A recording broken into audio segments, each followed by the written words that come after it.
So అలాగా చెరువులు కుంటలన్నీ కూడా ఇదైపోయినాయి, రియల్ ఎస్టేట్ కబ్జా అయిపోయినాయి. దీన్ని ఎలా హైడ్రా చేస్తుంది? రెండోది, హైడ్రా మీద ప్రధాన విమర్శ ఏంటి?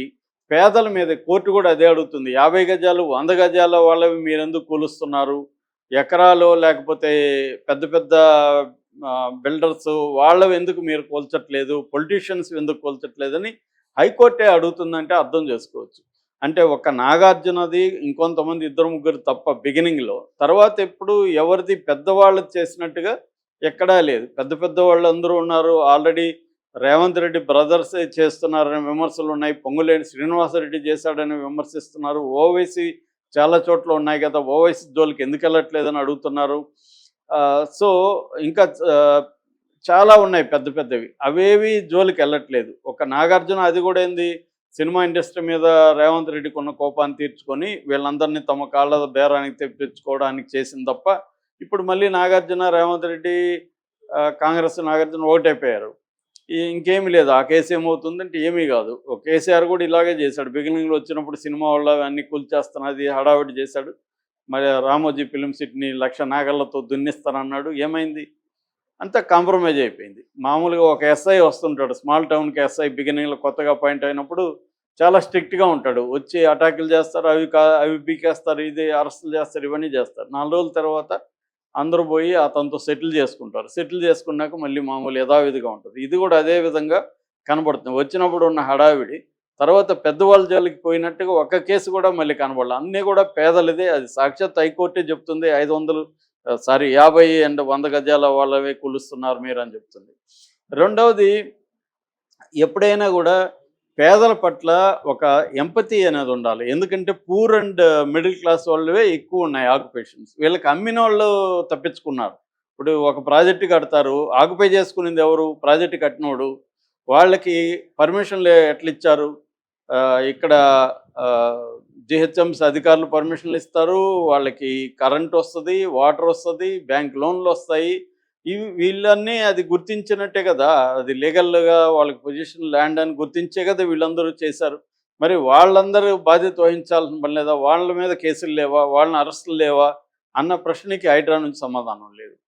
అలాగే లీగల్గా హైడ్రా చట్టాలను ఉల్లంఘిస్తుంది. చాలామంది అధికారులతో ఉండే ప్రాబ్లం ఏంటంటే, మనకు పోలీస్ అధికారులు కూడా కొంతమంది స్టేట్మెంట్లు ఇస్తూ ఉంటారు, నేను అది క్లీన్ చేస్తా, ఇది క్లీన్ చేస్తా అని. వీళ్ళతో ఉండే ప్రాబ్లం ఏంటంటే, వీళ్ళు న్యాయం అనుకునేదాన్ని చట్టాన్ని ఉల్లంఘించి చేద్దాం అనుకుంటారు. అది రాంగ్. నువ్వు న్యాయం అనుకుంటే సరిపోదు, చట్టాన్ని ఉల్లంఘించకుండా చేయాలి. చట్టాలకి లోబడి పనిచేయాలి తప్ప నీ ఇష్టం కాదు. నీకేదో అధికారం, ఐపీఎస్ ఐఏఎస్ అంటే అర్థం ఏంటి? సర్వీస్ అని వస్తుంది అన్నిట్లో చివరిలో.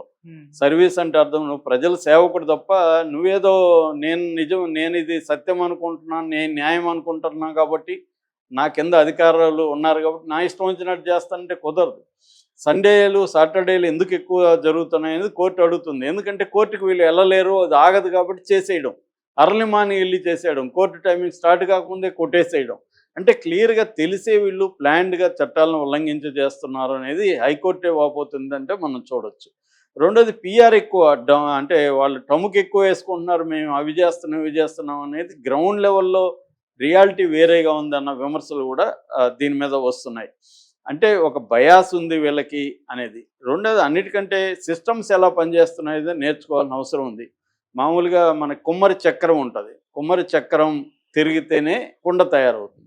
కానీ దాని మీద ఒక ఈగు కూర్చుంటుంది. ఆ ఈగ ఏమనుకుంటుంది అంటే, నా వల్ల చక్రం తిరుగుతుంది అనుకుంటుంది. చక్రం వల్ల ఈగ తిరుగుతుంది. కానీ ఈగ ఏమనుకుంటుంది, నా వల్ల చక్రం తిరుగుతుంది, నేను చక్రాన్ని తిప్పుతున్నాను. అలా అధికారులు చాలామంది ఏమనుకుంటారు, వ్యవస్థ నేను తిప్పుతున్నాను, వ్యవస్థ వల్ల వాళ్ళు తిరుగుతున్నారు. వీళ్ళు ఈగ చక్రం మీద ఈగ లాంటి వాళ్ళు. అంటే ఇప్పుడు రంగనాథ్ కావచ్చు, లేకపోతే హైడ్రా వ్యక్తుల ఇంపార్టెంట్ కాదు. హైడ్రా సంస్థ ఎవరి కంట్రోల్లో ఉంటుంది?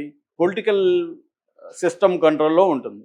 పొలిటికల్ సిస్టమ్ ఎవరి కంట్రోల్లో ఉంటుంది? డబ్బున్న వాళ్ళ కంట్రోల్లో ఉంటుంది. అల్టిమేట్గా డబ్బున్న వాళ్ళ కంట్రోల్లోనే ఈ వ్యవస్థలన్నీ పనిచేస్తుంటాయి. సో ఇది వాళ్ళు మర్చిపోతారా లేకపోతే మనల్ని మర్చిపోమంటారో తెలియదు. అందుకనే ముఖ్యంగా non corruptive, sincere, hard working ఈ ఆఫీసర్లు ఉంటారు కదా, వాళ్ళే మోర్ డేంజరస్ అంటాడు మావో ఒక సందర్భంలో.